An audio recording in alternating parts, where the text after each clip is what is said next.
Kebayang nggak sih gimana caranya biar rumah sakit di ujung Papua punya standar yang sama persis kayak rumah sakit di Jakarta? Nah, Indonesia ternyata punya jawaban yang ambisius banget untuk itu, sebuah kewajiban data nasional yang siap mengubah wajah layanan kesehatan kita. Ini pertanyaan yang jujur aja sering bikin was-was. Waktu kita atau keluarga kita sakit, kita kan cuma bisa berharap ya, semoga alatnya lengkap, dokternya ada, semuanya aman. Tapi apa cukup cuma dengan berharap? Gimana caranya kita bisa benar-benar yakin?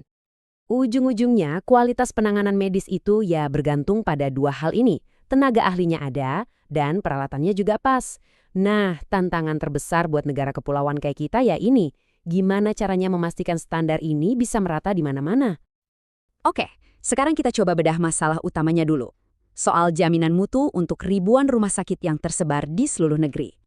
Coba bayangin deh skalanya. Setiap rumah sakit itu kan punya kebutuhan, sumber daya, dan tantangannya masing-masing. Jadi, untuk menciptakan satu sistem yang bisa mengawasi dan memastikan semuanya memenuhi standar minimum, wah, itu pekerjaan yang luar biasa besar. Dan inilah dia jawaban dari Indonesia. Bukan lagi dengan pendekatan yang sepotong-sepotong, tapi langsung dengan satu komando terpusat dari Kementerian Kesehatan. Ini bukan sekedar himbauan biasa loh. Surat edaran yang dikirim ke seluruh penjuru Indonesia ini ibaratnya jadi penanda dimulainya sebuah babak baru. Era standarisasi yang basisnya adalah data. Nah, yang menarik dari surat ini adalah tujuannya yang jelas banget langsung ke intinya. Jadi ini bukan cuma soal ayo kumpulin data, bukan. Tapi ini adalah sebuah misi untuk benar-benar meningkatkan kualitas dan jangkauan layanan kesehatan bagi seluruh rakyat Indonesia. Dan ini bukan cuma perintah kosong dari Jakarta. Kementerian sampai menunjuk penanggung jawab khusus untuk setiap gugus pulau, dari Aceh sampai Papua. Ini menunjukkan keseriusan dan skala nasional dari gerakan ini. Pokoknya nggak ada yang boleh ketinggalan. Terus, pertanyaannya, gimana caranya pemerintah bisa mengelola proyek segede ini? Jawabannya ada di sebuah senjata digital yang canggih.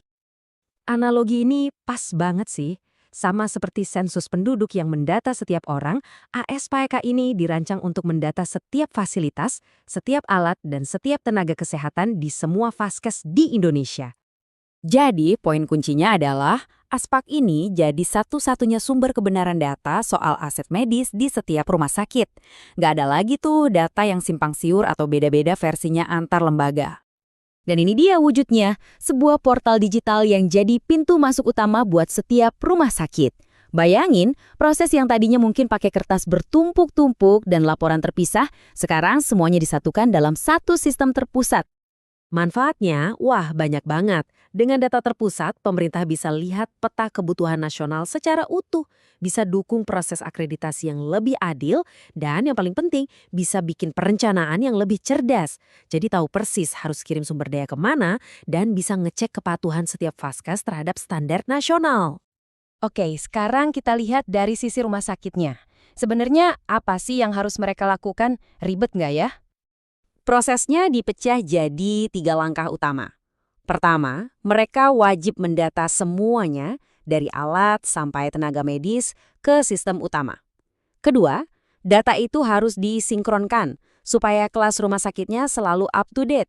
Dan yang paling penting ketiga, datanya harus hidup, selalu akurat dan diperbaharui. Soalnya data yang basi itu kan sama aja bohong. Mungkin ini kedengarannya kayak kerjaan administrasi biasa ya, tapi jangan salah, dampak dari data yang akurat ini buat kita sebagai pasien itu besar banget. Nah, disinilah kerennya. Data ini memungkinkan perencanaan yang presisi. Contohnya, pemerintah jadi bisa kirim alat CT scan ke kabupaten yang paling butuh, bukan yang paling kencang suaranya. Ini juga menciptakan standar akreditasi yang adil, di mana semua rumah sakit diukur pakai meteran yang sama. Ujung-ujungnya, perawatan yang lebih aman dan berkualitas buat kita semua, dimanapun kita berada. Proyek ini nggak cuma ambisius dari skalanya, tapi juga dari tenggat waktunya. Jadi ada rasa urgensi yang kuat di baliknya. Ini dia tanggal yang harus dicatat oleh setiap pengelola rumah sakit di Indonesia. Arahan dari kementerian sudah sangat jelas, semua pembaruan dan sinkronisasi data harus selesai pada tanggal ini. Jadi, ini beneran lari sprint, bukan maraton. Nah, ini membawa kita ke sebuah pemikiran akhir. Di tengah kemajuan teknologi medis yang pesat, jangan-jangan obat yang paling ampuh untuk sistem kesehatan kita bukanlah mesin canggih atau pil ajaib, tapi sesuatu yang jauh lebih fundamental. Data yang bersih, akurat, dan terpercaya. Inilah fondasi untuk masa depan kesehatan Indonesia yang lebih adil untuk semua.